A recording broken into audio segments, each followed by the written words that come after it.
On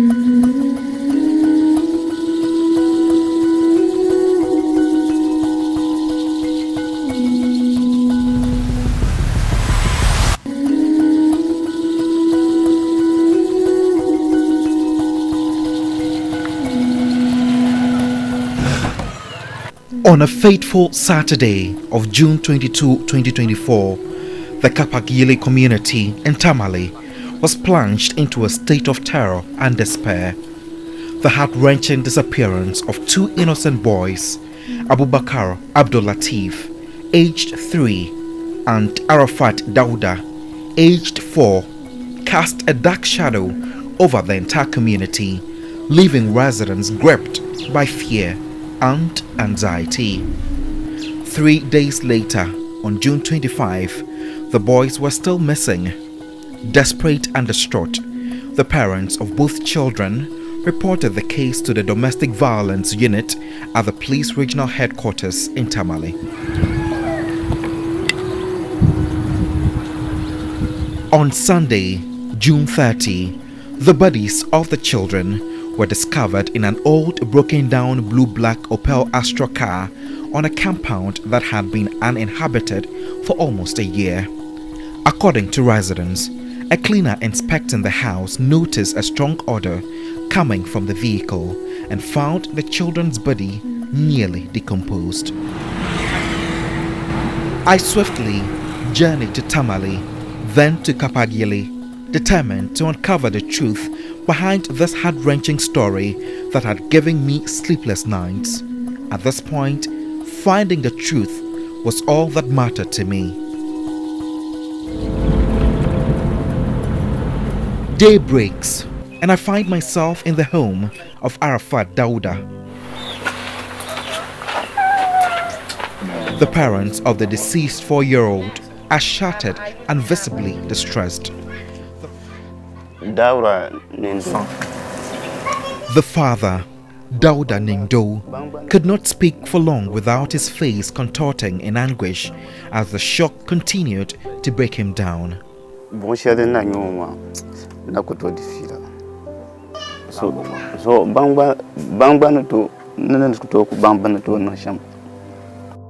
I can't talk much due to the issue.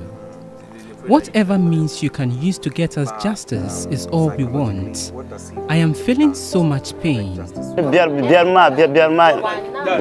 He is determined for justice to be served.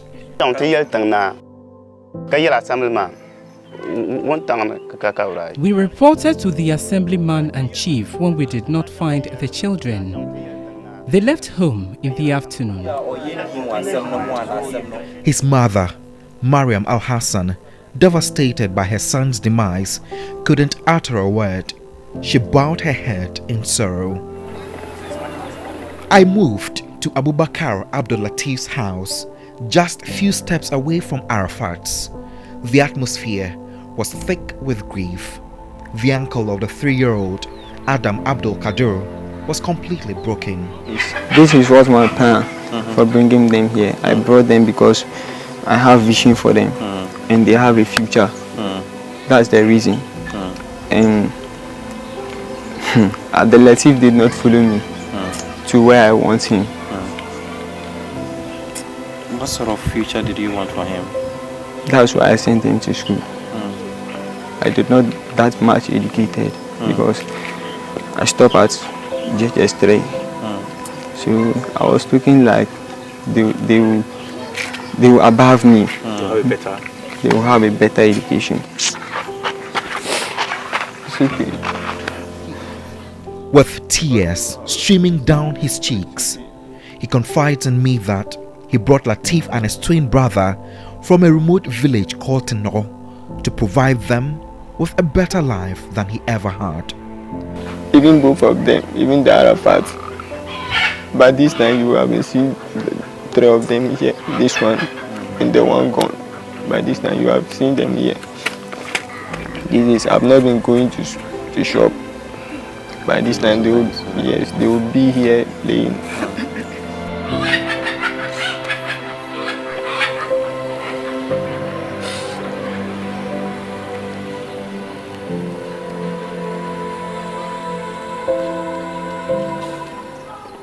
miss a lot because how they were playing here. But it's okay, please. It's okay. Look at this one. Every time he's the one playing. It's okay. Please, it's okay. So you want justice to be served?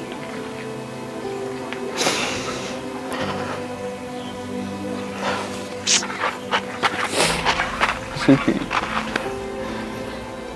God knows how I miss them, but it's okay. As of the time of the report, he has not gathered courage to inform Latif's parents about his demise. Latif's twin brother now plays alone at home, but sometimes shows signs of missing his twin brother, whom he cannot locate at the moment. I join him in his football play.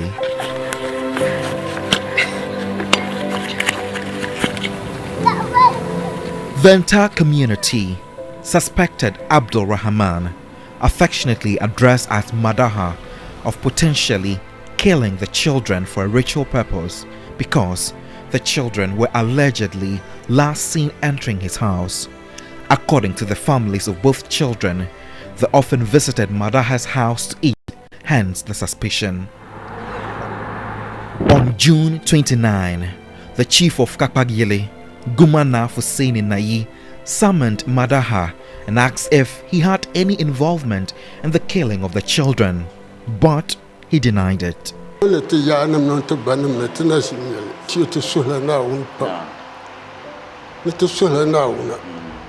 Such an incident has never occurred here before, unless we plead to the gods and ancestors for such a thing not to recur.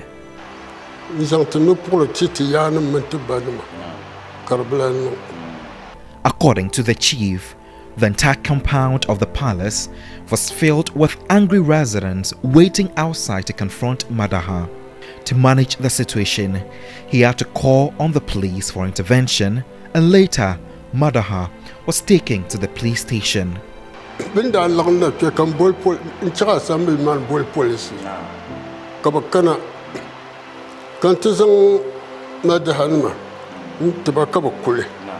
When they gathered here, I told the assemblyman to call the police.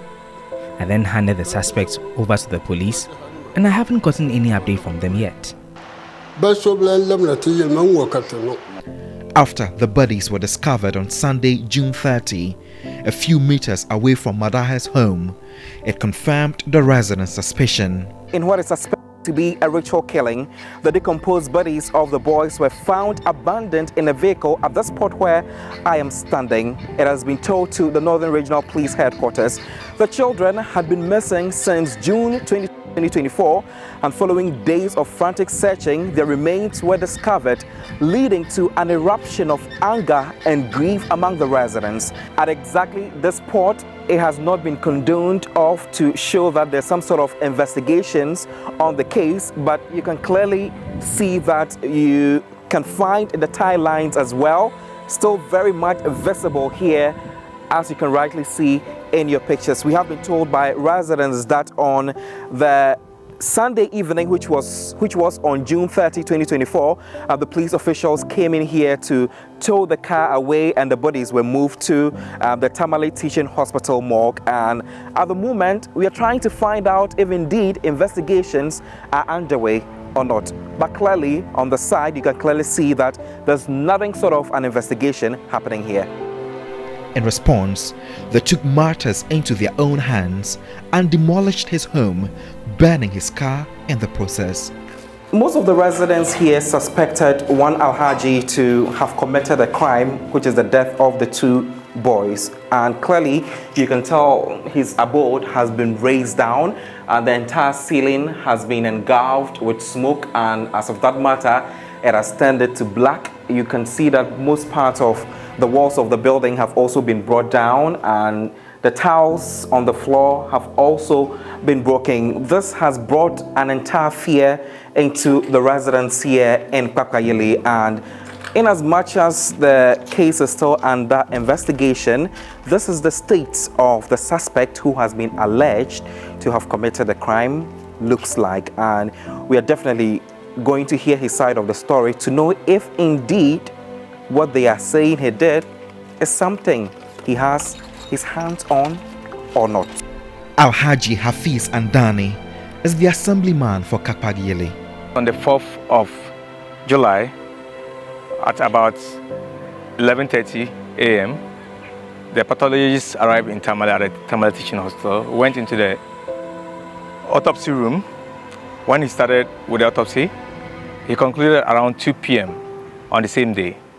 The results are out, even though I have not been formally been given, but I was given an opportunity to read through.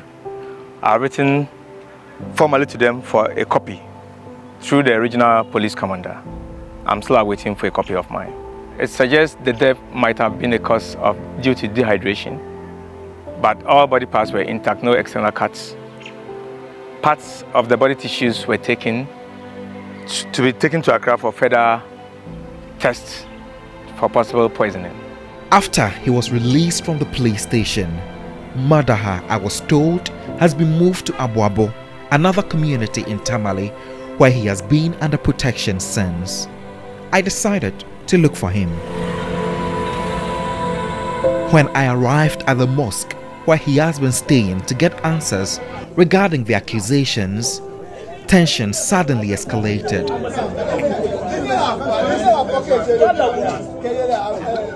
A crowd appeared and prevented him from speaking despite his desire to explain.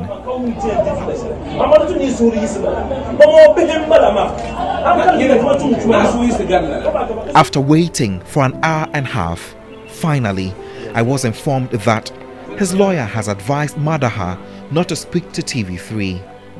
On July 1, 2024, the police issued a statement saying they have proceeded with investigations into the deaths of the children. Upon visiting the police station, the regional commander declined to speak on camera but allowed me to inspect the vehicle accompanied by a CID officer. The unregistered Opel Astra car was covered with a canopy and swamped by countless flies. Footwear and a shirt belonging to the children were still inside the car, and the smell was horrendous. Pictures shown me by the CID officer revealed that the bodies of the children had deteriorated to skeletons with large maggots all over them. According to the CID officer, all body parts were intact with no cuts found.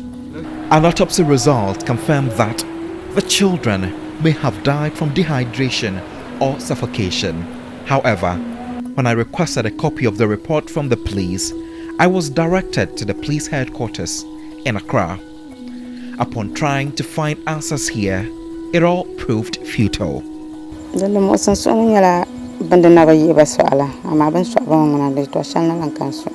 The only thing that worried me was when the children weren't buried. Now they are. I am quite okay. It's a really sad situation. I am in the graveyard in Tutingle where two boys who were allegedly murdered have been laid to rest. One Latif and one Arafat. The atmosphere here is and heart-wrenching as family, friends and the entire community continue to mourn this tragic loss.